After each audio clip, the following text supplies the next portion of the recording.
Han pasado 25 años desde que hice El impacto de lo nuevo, una serie de 8 ensayos visuales sobre la relación de la pintura, la escultura y la arquitectura para resolver los grandes temas culturales de los últimos 100 años. Un punto de vista personal del arte moderno en el siglo XXI. Quise explicar cómo el arte intenta ir siempre un paso por delante. Definir quiénes éramos, lo que significaba vivir en ese tiempo y lo que podría depararnos un futuro desconocido y quizá sorprendente. Pero una vez terminado el siglo XX y viviendo en una cultura donde todo pasa, es un buen momento para reexaminar al menos algunas de las demandas del arte moderno y añadir un capítulo final, examinando lo bueno, lo malo y la importancia de conocer la diferencia. Hoy lo nuevo en el arte no parece importar mucho porque es lo esperado. Es la política museística, pura rutina. Quizá el impacto de lo nuevo ya no importe a nadie. Pero en ese caso es importante que el espectador sepa decidir si la obra de arte tiene un pequeño toque de novedad o si tiene algo fresco y vital que decir.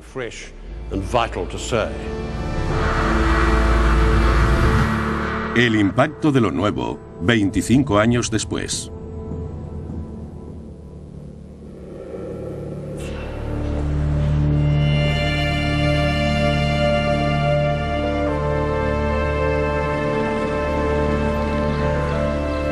Hace más de 100 años el mundo estaba sorprendido ante la visión de la Torre Eiffel alzándose extraña sobre el horizonte de París.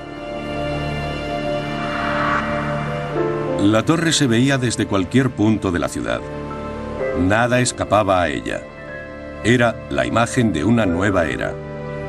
La estructura parecía expresar la energía y la confianza que el arte podía ofrecer. Y lo más importante es que contó con el apoyo del gran público.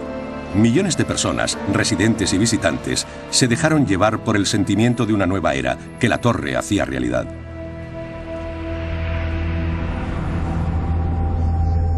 «80 años después, cuando se construyeron las Torres Gemelas en Nueva York en los años 70, la gente no pensó igual.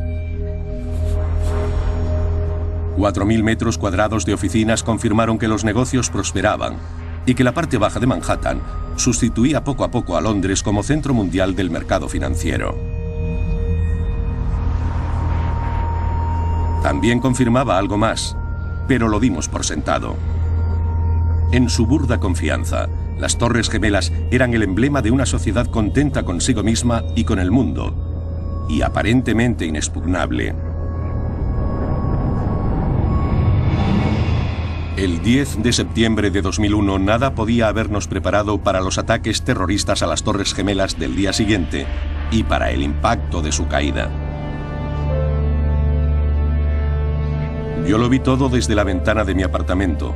La enorme desintegración, el desmoronamiento, la increíble magnitud de la catástrofe.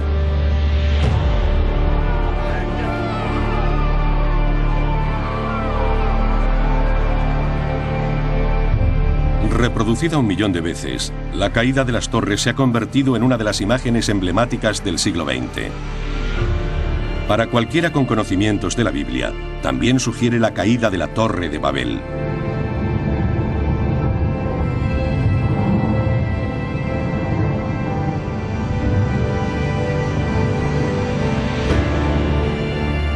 Todos tendemos a generalizar, pero es fácil ver la construcción de la Torre Eiffel como el comienzo de la era moderna y la caída de las Torres Gemelas como su terrible final. La caída de las Torres Gemelas generó un arsenal de imágenes a través de las cuales recordamos el horror, la crueldad y la violencia del siglo XX. La bomba atómica, los campos de exterminio de la Segunda Guerra Mundial, el asesinato de John Kennedy. Pensando en aquellos acontecimientos, a veces me pregunto por qué los artistas contemporáneos los han representado en tan pocas ocasiones. Mientras intento imaginar qué habrían hecho los grandes pintores del pasado. ¿Cómo habría pintado Turner el gran hongo radioactivo? ¿Cómo habría representado Goya la liberación de Belsen? o David, el asesinato de Kennedy. Hubo una época en la que el arte tuvo mucho que decir sobre el mundo y sus acontecimientos. En 1937, Picasso pintó la mayor invectiva contra la violencia en el arte moderno: el Guernica.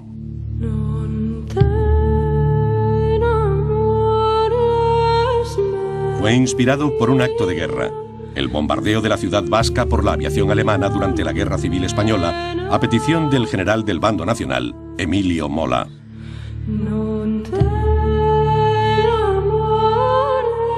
Puede que el Guernica no sea el mejor cuadro de la historia, pero fue sin duda la última pintura de cierta importancia que se inspiró en un tema político, con la intención de cambiar la opinión de un gran número de personas sobre el poder.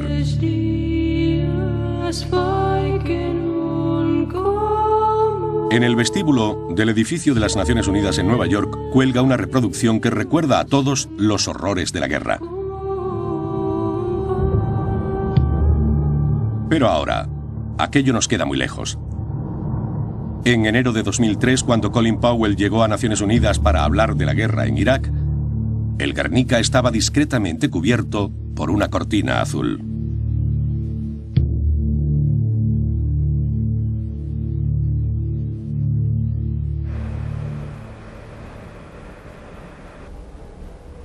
Ya no hacemos ese tipo de arte.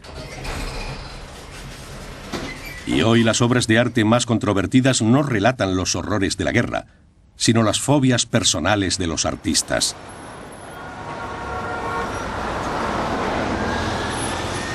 Solo hay que acudir a una gran muestra de arte contemporáneo, como la Bienal del Museo Whitney de Nueva York, para ver que todo es demasiado pretencioso.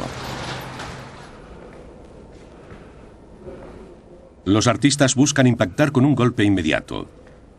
Cualquier cosa que llame la atención, cualquier cosa para decir: aquí estoy, he llegado, soy diferente.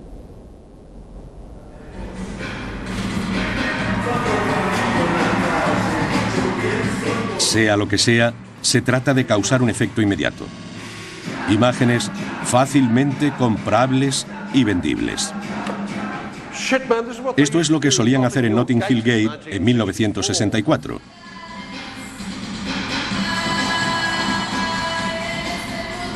El problema es que si vives lo suficiente y estás en una cultura de recuperación, al final nada es nuevo. Es como pensar que el arte occidental comenzó con Andy Warhol.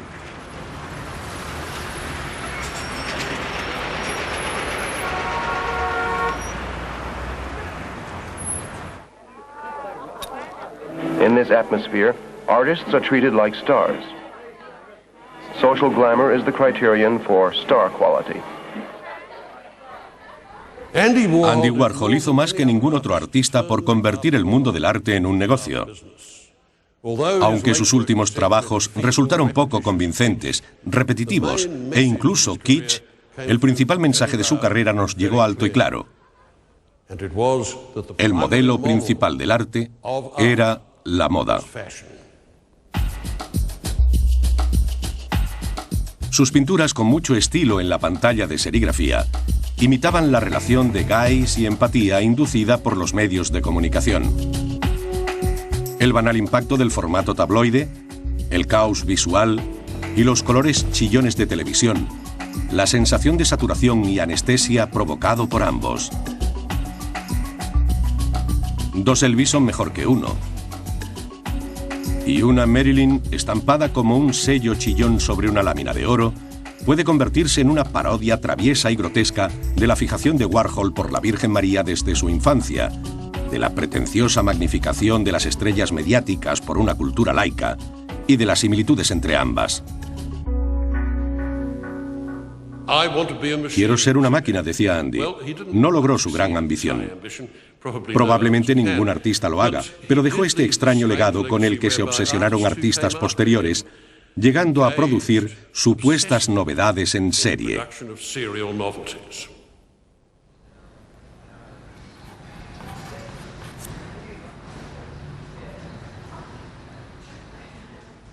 Hoy lo más cercano a la factoría Warhol con su ejército de ayudantes es el estudio de Jeff Koons. Quise conocerle porque probablemente es el más famoso de los artistas vivos de Norteamérica.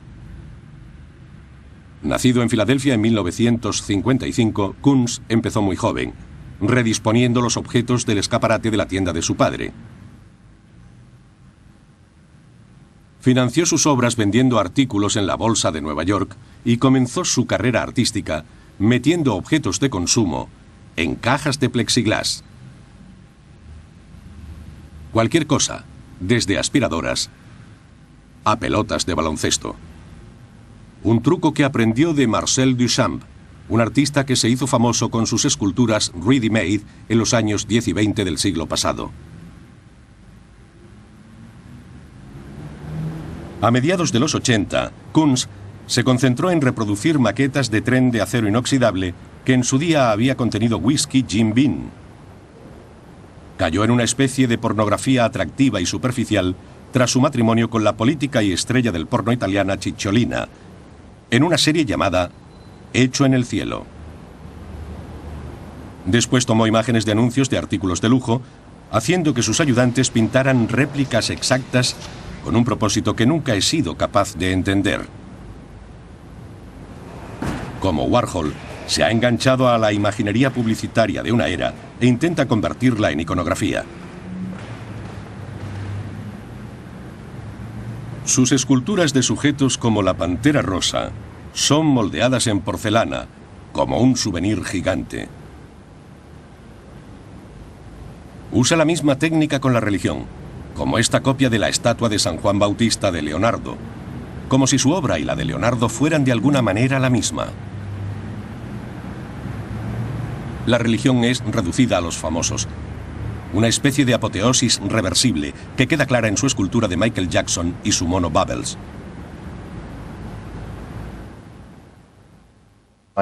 Michael es una persona que hace cualquier cosa por su arte. No deja de transformarse. Quería tener un gran público y en aquel momento el público le respondió. Michael era un símbolo de la cultura de la fama que se lleva ahora y de todo lo que se hace por esa cultura. Se podría decir que le di una simbología casi cristiana al colocarle en ese tipo de postura parecida. ¿Está salvando el alma de ese pequeño ángel? Creo que tiene más que ver con un sentido de la evolución y de la eternidad. Pero en esta pieza hay un componente trágico. La tragedia está ahí. Había tragedia en lo que Michael se estaba haciendo a sí mismo y siempre hay tragedia en cómo la cultura trata a los famosos. Me inspiré en la escultura del Renacimiento. Pensé en el Vaticano y en cómo el Vaticano usaba el arte. Está en esa tradición. Pensaba en Miguel Ángel y en su piedad. La farsa de Kunz, que quizá ni siquiera sea una farsa, es creer que es descendiente natural de los grandes artistas del pasado, interpretando la iconografía religiosa con un toque contemporáneo que aspira al mismo nivel de fama y verdad eternas. Quizá, si colocas tu nombre junto al de Miguel Ángel, la gente empieza a verte con la misma luz. Pero si vas a Italia y contratas a artesanos para que trabajen para ti, entonces puedes empezar a tomarte a ti mismo más en serio. Vi La expulsión del paraíso, de Masaccio, y esa fue la génesis de la obra. Me emocionó la expulsión. Pero la expulsión es profundamente pesimista. Es una imagen trágica.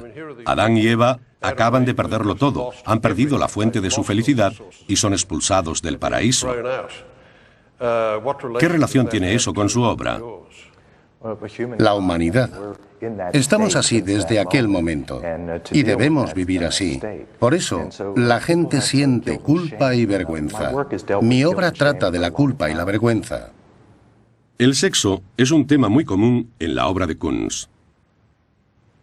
A veces de forma sutil, otras explícita y otras confusa, como en esta mujer en la bañera, sin media cabeza, sorprendida por un buceador con snorkel.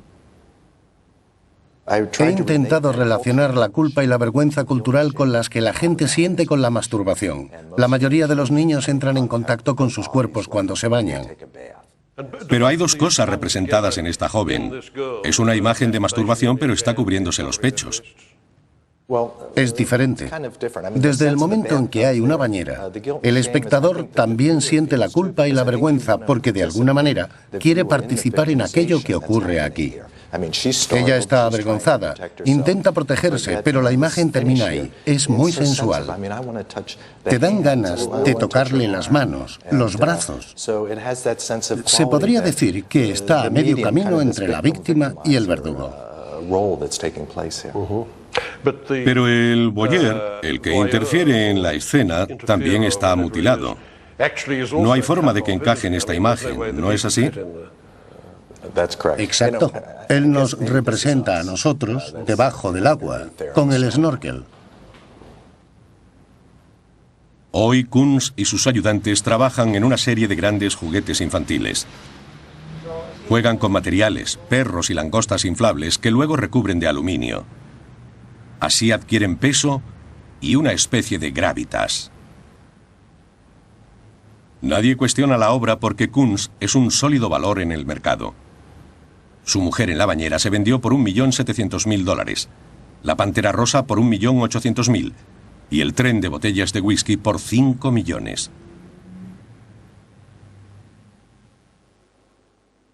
En los últimos 25 años me ha sorprendido mucho el aumento de los precios y el volumen del mercado del arte.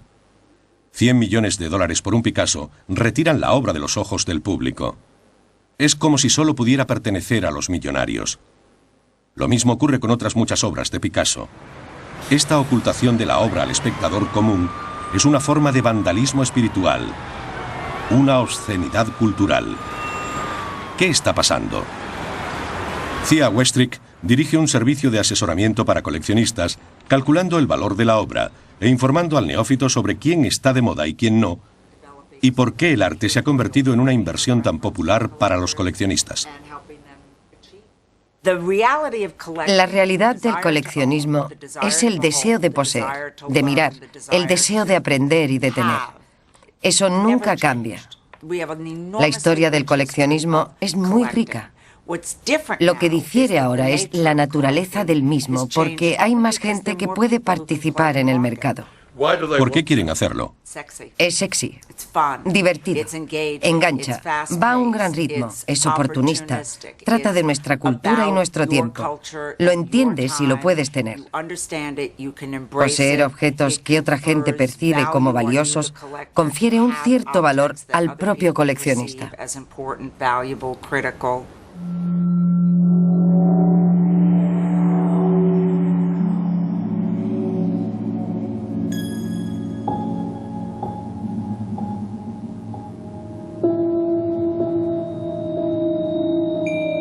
El arte no necesita causar un impacto inmediato para tener valor. Puede ser turbador y resistir repetidas exposiciones.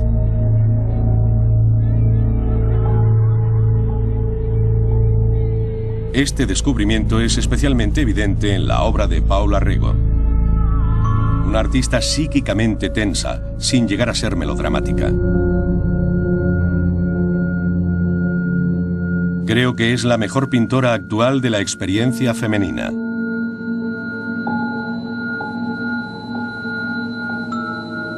Sus obras contienen narrativas que no siempre se muestran a la primera.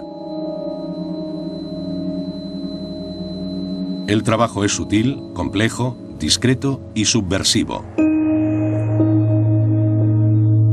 Las cosas no son siempre explícitas, pero no son siempre lo que parecen.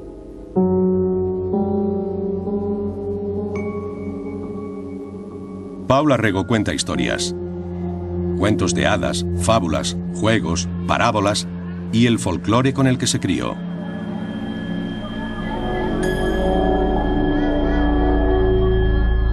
Pero es una narrativa psíquica, entrelazada con historias de confesionario, de diván de psicoanalista y sus propias pesadillas.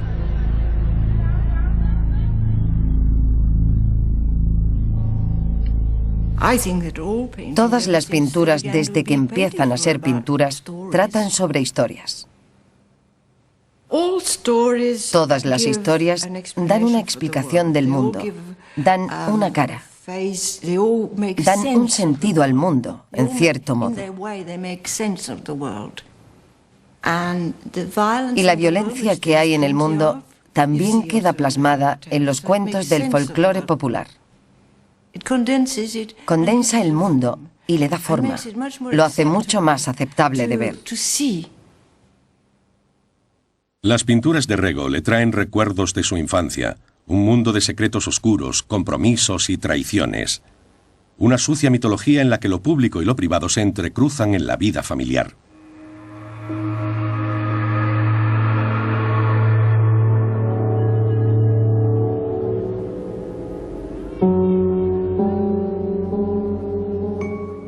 A Paula no le interesa lo que en Norteamérica llaman valores familiares, pero le fascina la verdad de las familias como una fuente de conflictos.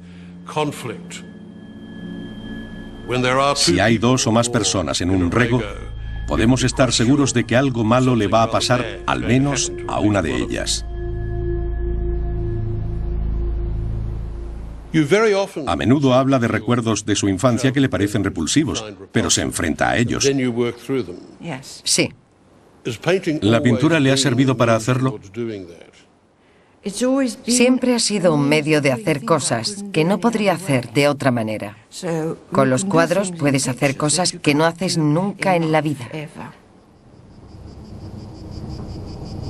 Su infancia en Portugal estuvo marcada por crecer bajo una dictadura militar.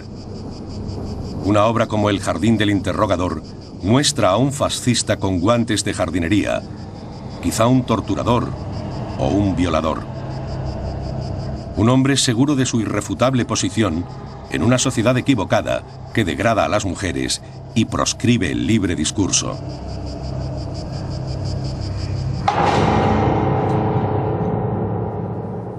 Su cuadro La hija del policía traslada la crudeza de un mundo en el que la infancia está en peligro. La hija del policía. Sí. Este cuadro de una niña que saca brillo a las botas de su padre, uno de los principales símbolos de la autoridad represiva del siglo XX, tiene claras resonancias políticas para usted. La devoción por su padre no es necesariamente política, aunque ella es una chica obediente y le gusta hacer lo que le pide su progenitor. Si eso es político, entonces sí, podríamos decir que es político, pero tiene que ver con la obediencia y con su buena educación. Pero La hija del policía también evoca una fuerte imagen del incesto. Probablemente. ¿Solo probablemente? En aquel momento no lo hice intencionadamente. No pensé que podría ser un incesto, pero puede que lo sea así. Mi hija estaba posando para mí. Estaba limpiando el polvo y le pedí que apretara el puño contra la bota. Y así lo hizo. Le dije que apretara el puño contra la bota y funcionó. Como una buena hija. Como una buena hija, sí. Y creo que funcionó.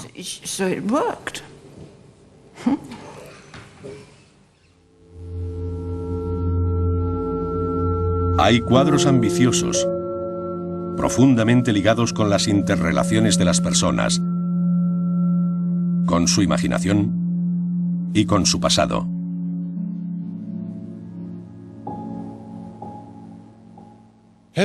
¿Ha habido algún momento en el que no haya considerado su arte como algún tipo de discurso social?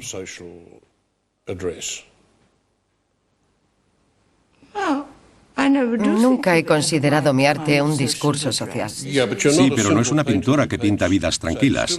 No, pero no le entiendo. Siempre pinta situaciones de poder. Sí, así es. El poder que intimida. Y las injusticias continúan ocurriendo. Por ejemplo, hubo una serie de cuadros sobre el aborto que eran claramente políticos, con un mensaje directo. Y los pinté porque quería hacer algo sobre ello.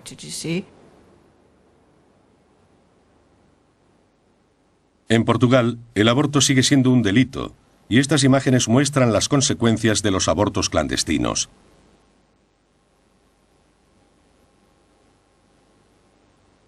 Las imágenes no son sensacionalistas por gusto, son reales y tienen un gran impacto.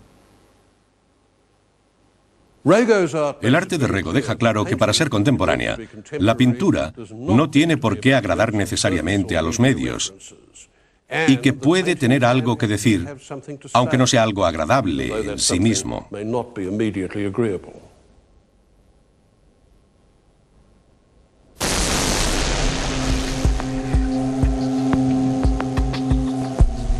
En Alemania está surgiendo un arte que trata la tensión entre la conciencia privada y la responsabilidad pública.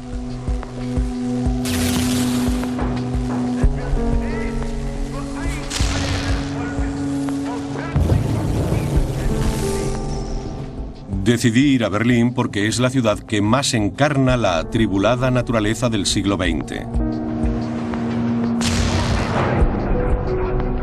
El equilibrio entre la decadencia y el colapso social. 2 guerras mundiales, el Holocausto, la aceptación forzada y el rechazo final del comunismo, la caída del muro de Berlín. Una ciudad sumergida en el drama y el caos de la historia. ¿Pero debe el artista contar esa historia?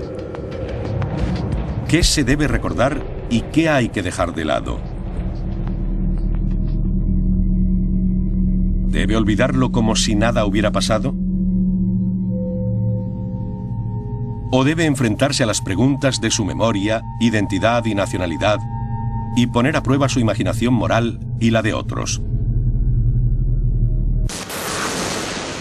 El artista Ansel Kiefer ha tenido el valor y quizá la inconsciencia de coger el toro por los cuernos.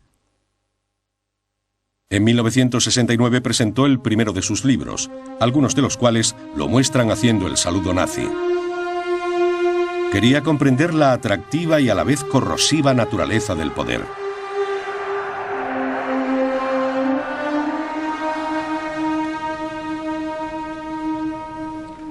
Kiefer investiga en profundidad los caminos de la historia e identidad alemanas.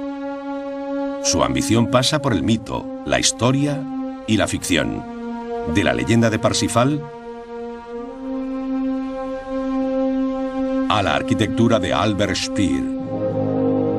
Este cuadro es Monumento al artista desconocido. Pero el artista desconocido es Hitler.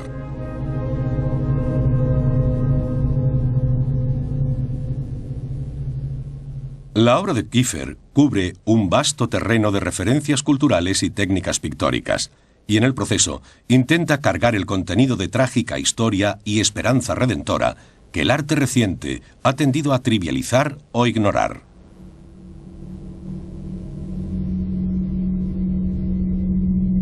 Su uso de los materiales da fuerza y resonancia a su obra, ya sean nombres y números en trozos de papel, aviones de juguete o ropa infantil. Todos se unen en una serie de cuadros que conmemoran el acontecimiento más infame de la historia alemana, el Holocausto.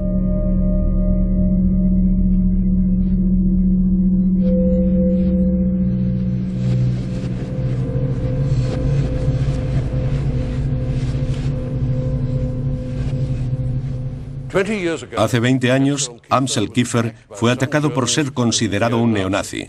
Por otro lado, el Estado de Israel le ha condecorado por su descripción del Holocausto. El grupo de imágenes más conmovedoras de su obra está basado en un poema de Paul Celan que escribió en un campo de concentración y se llama Fuga de la muerte.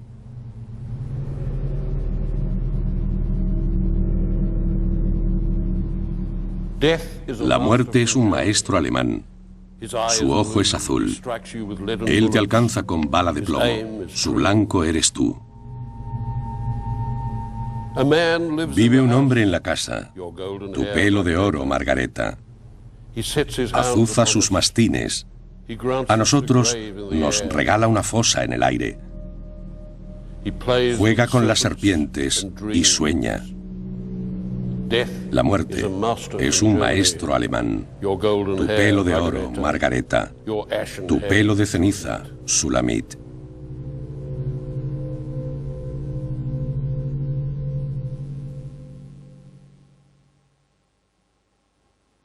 Margareta, la personificación rubia de la mujer ideal alemana, y Sulamit, el judío incinerado que fue siempre el bienamado de la canción de Salomón, interactúan en la obra de Kiefer de manera inquietante e indirecta.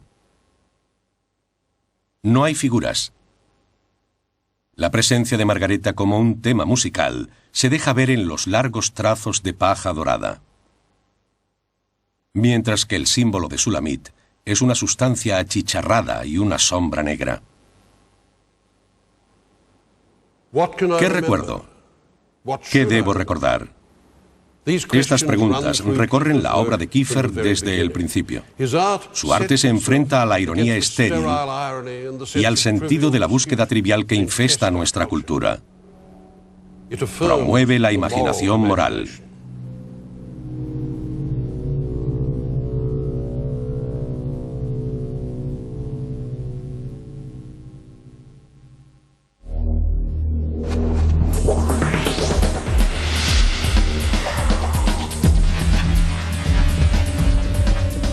Hoy es difícil recordar la historia al mismo tiempo que intentamos adaptarnos al aluvión de información que nos asalta. Ahora estamos expuestos a más imágenes en un día que cualquier habitante del siglo XIV en toda su vida.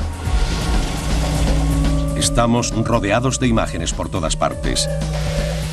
El ruido blanco de la vida diaria, señales de información y deseo que se entremezclan desdibujándose, salpicada solo por los brillantes destellos y repentinos gritos de imágenes que cruzan el caos. La mayor parte es basura. La mayoría necesita práctica. Aunque tengamos miedo a estar perdiéndonos algo, lo más probable es que no. Tenemos que descartar, que apartar cosas. Limpiar las ventanas de nuestra percepción y trabajar lo que merece la pena mirar realmente. Lo que merece la pena recordar. ¿Cuáles son las imágenes que importan? Las que retendremos. David Hockney es un artista que conoce el mundo contemporáneo y que sabe cómo filtrarlo. Un artista radical que se aleja del caos para perseguir lo bello. De moda en los 70 y 80, Hockney fue solo en algún sentido la respuesta inglesa a Andy Warhol.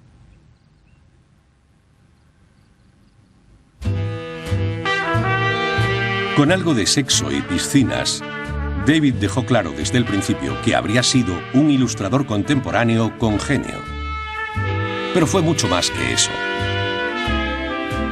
Con sus líneas ásperas que definían la forma mientras transmitían subliminalmente profundidad y peso, con su indefectible instinto de la ubicación, supo dónde colocar unas palmeras frente a una fachada metálica y evocar una tarde de verano con la simplicidad de una piscina azul, un edificio rosa, un cielo azul y un salpicón de agua.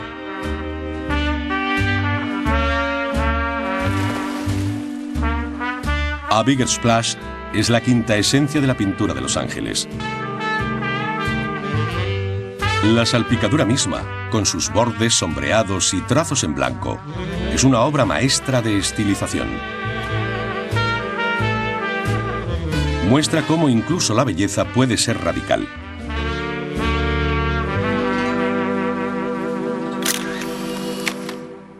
Después, Hockney se pasó a la fotografía. Desconfiando de la imagen fija del objetivo de la cámara, fragmentó cada escena o motivo, tomando cientos de imágenes y construyendo un cuadro semicubista con estas vistas cambiantes.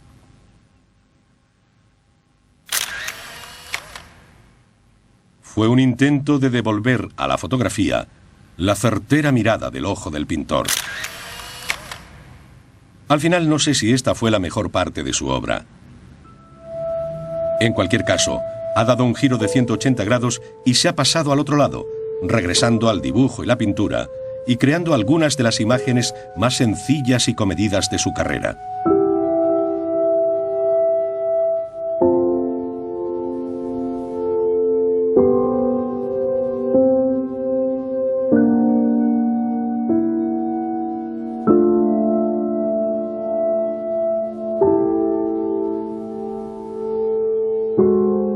Se puede comprobar lo lejos que ha llegado, viendo la imagen de su madre en un cuadro, una fotografía y una acuarela.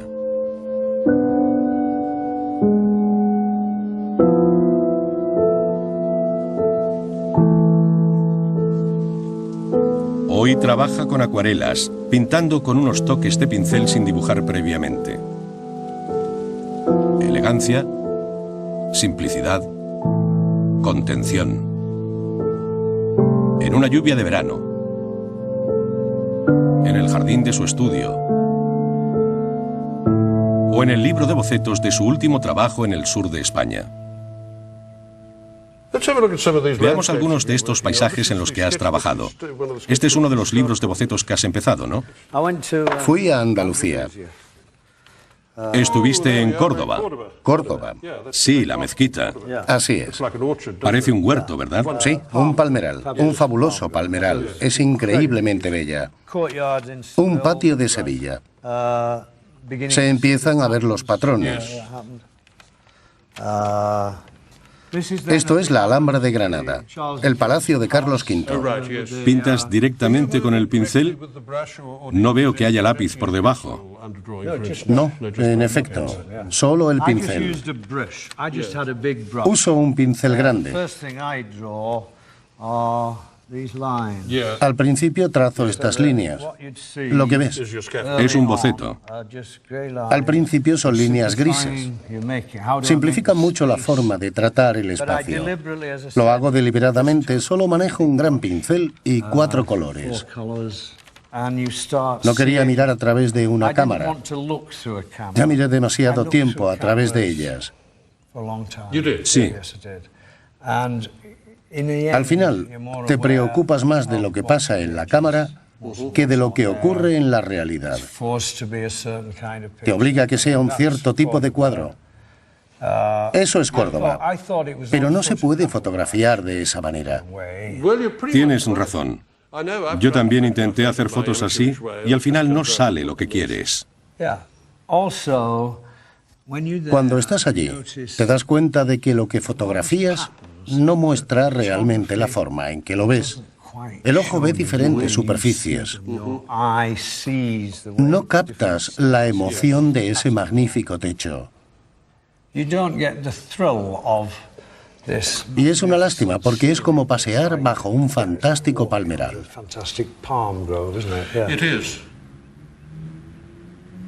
Este tipo de pintura es un éxito de memoria y concentración, de mantener el ojo despierto, de retener la curiosidad. Hockney ha vuelto a Yorkshire para recordar paisajes de su infancia. Trabajé allí, en el campo, hace 50 años. ¿Ah, sí? Cosechando, cuando estaba en el colegio. Dios mío, eres el niño de la esquina de Constable. Sí, yo recogía maíz. Vivía en Yorkshire. Iba desde Bridlington a Wetherby. Me fascinaba. No había setos. Era grande, como el oeste de Estados Unidos. Se ve un camino muy largo. Tengo que usar recuerdos de los últimos 10 minutos, pero también de hace 50 años. Claro. Después pintas. Tomas los pinceles y lo plasmas. Ahora lo hago con mucha más confianza. Puedes hacerlo. Naciste allí, te criaste allí. Sí, pero eso lo haces con los cuadros. No se puede fotografiar. No es lo mismo.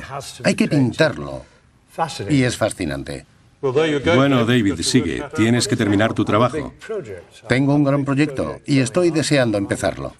Siempre tienes grandes proyectos en mente. Ese es tu mundo. Así es.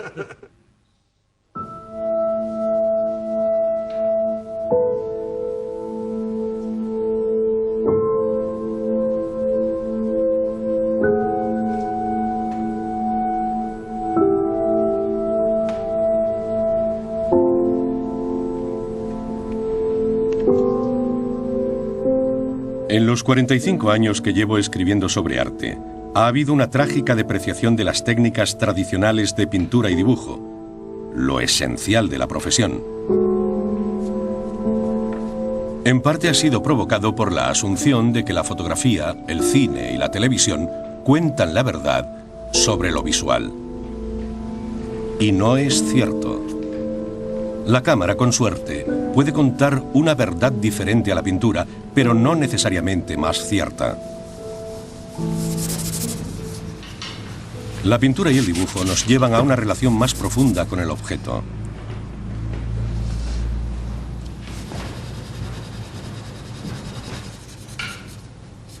Nos hemos hartado de comida y arte rápidos.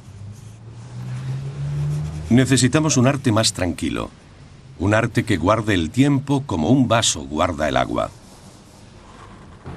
Un arte que crezca de los modos de percepción, cuya técnica nos haga pensar y sentir.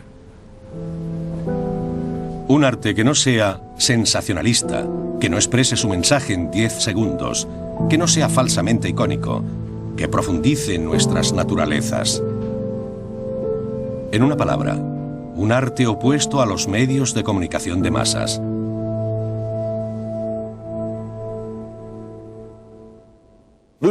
El mundo de Lucian Freud está hecho de pintura.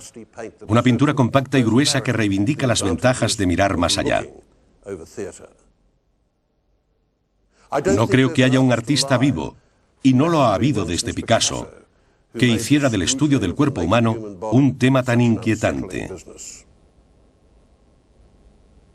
El modo en que Freud percibe una forma y la construye a partir de pigmento oleaginoso en un trozo de tela, el modo en que construye equivalentes a la realidad, es inspirador.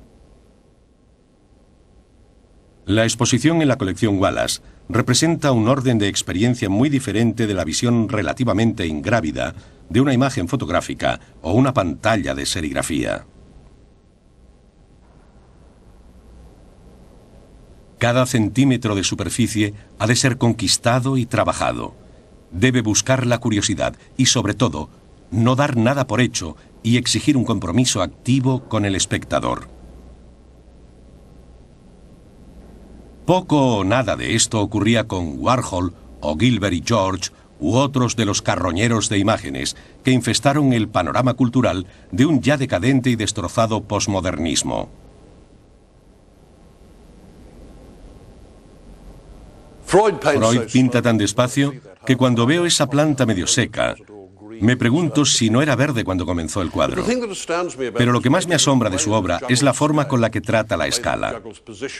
El modo en que trata la posición. Parece que el modelo está inclinado hacia atrás y se aleja del espectador.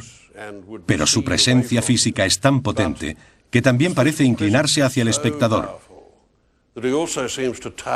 Hay un doble efecto que es en apariencia natural y al mismo tiempo inquietante.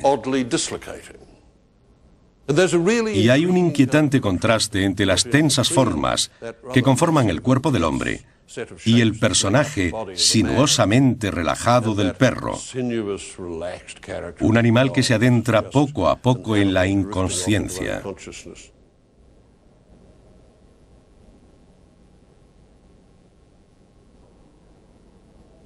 Cerca de la casa londinense de Lucian Freud hay una escuela de equitación y en ella uno de los caballos llamó especialmente su atención.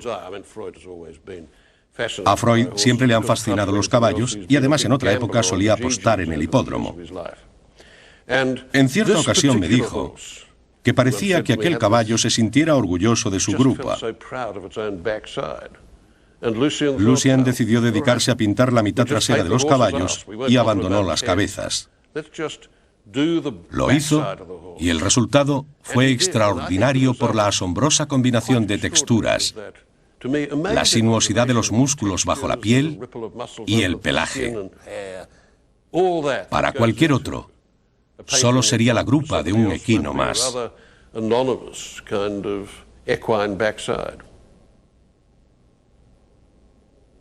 Cada ciertos años aparece algún visionario que habla sobre la muerte de la pintura. Pero lo que te llevas de una exposición como esta es una triunfante reivindicación de su vigor y su derecho a exigir.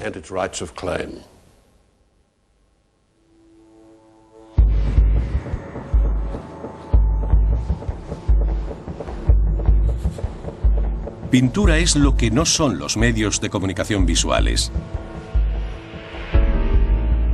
Un modo de compromiso específico, no una seducción general. Esa es su importancia para nosotros. Por todas partes y en todo momento, hay un mundo que reformar a través del ojo subjetivo y la persistente lentitud del pintor. Existe la belleza en la pintura pura bien hecha, y no tiene por qué ser figurativa, también puede ser abstracta. Reconocemos un Mondrian como la imagen de lo moderno, un Rothko como la obra de un hombre que creía en las posibilidades espirituales de los campos difuminados de color, la obra de Ellsworth Kelly como la de alguien que crea un arte sobrio, autoritario y de formas refinadas. Hay imágenes de sutileza y belleza. Una belleza que sigue siendo accesible a lo abstracto. Y Sean Scully es uno de los artistas más interesantes de la abstracción actual. Su obra es contemplativa. Quiere hacer un arte que todo el mundo pueda entender. Y lo hace cimentando su pintura abstracta en una experiencia urbana compartida.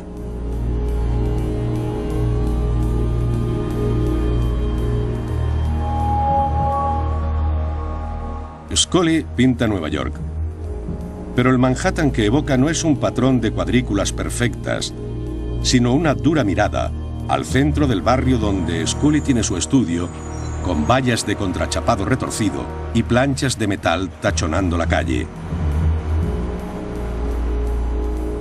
Nadie podría tomarlo por supergráficos. Su estilo es sobre todo reflexivo. Aspira a una calma dórica.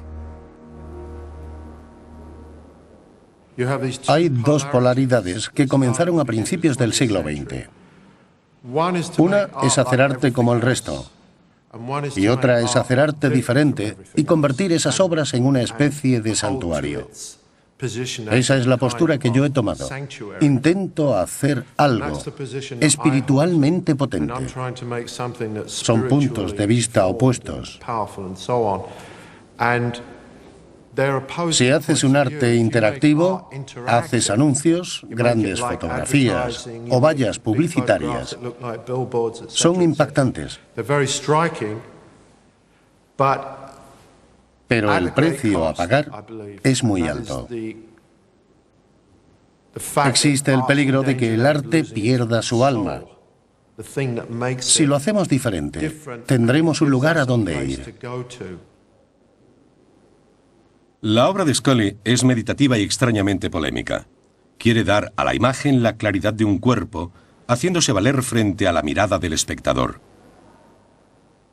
Las superficies parecen almacenarse como piedras. Son opacas, no se puede ver a través de ellas.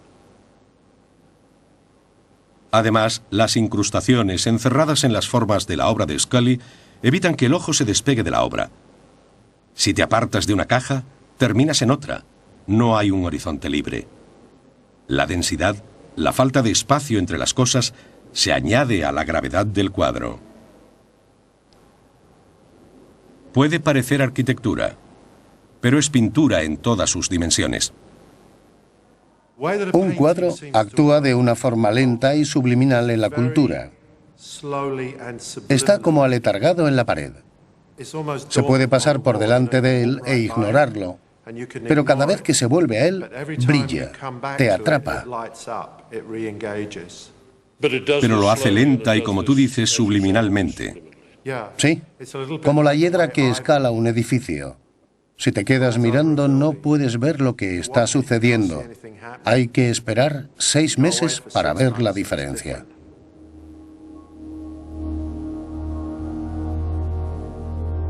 No es arte instantáneo. Son años de concentración, de observación, años de estar o pasar de moda y seguir pintando a pesar de enfrentarse a los venenos del éxito o del fracaso.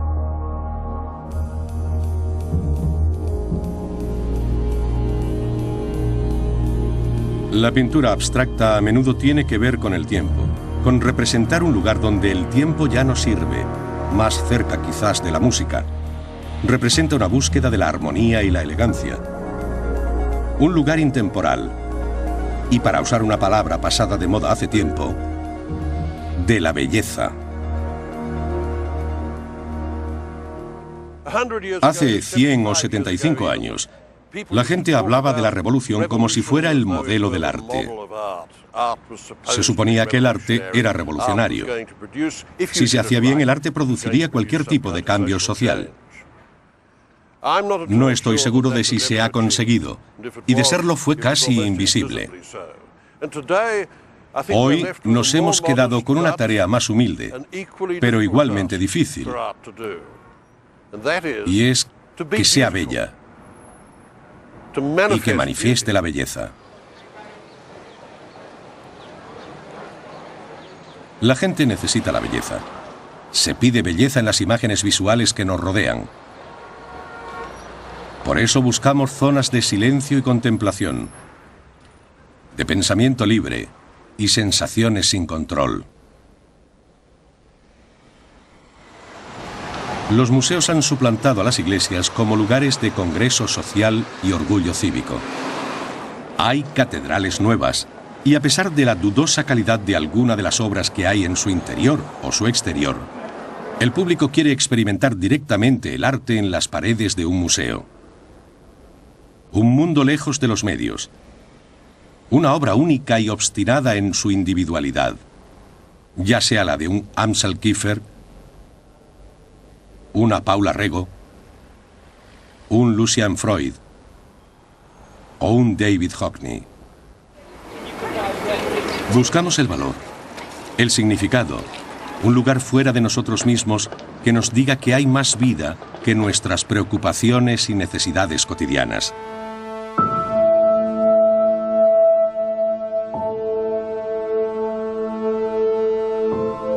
Esto se puede ver en el Weather Project de Olafur Eliasson en el vestíbulo de la Tate Modern.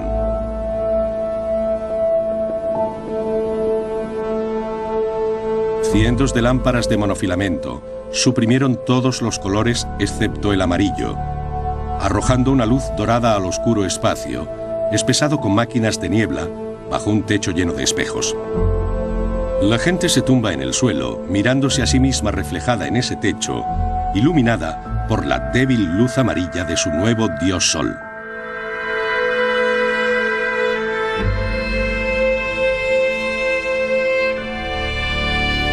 El éxito del Weather Project, con sus 2 millones de visitantes, demuestra que el ansia de novedades en el mundo del arte es más fuerte que nunca.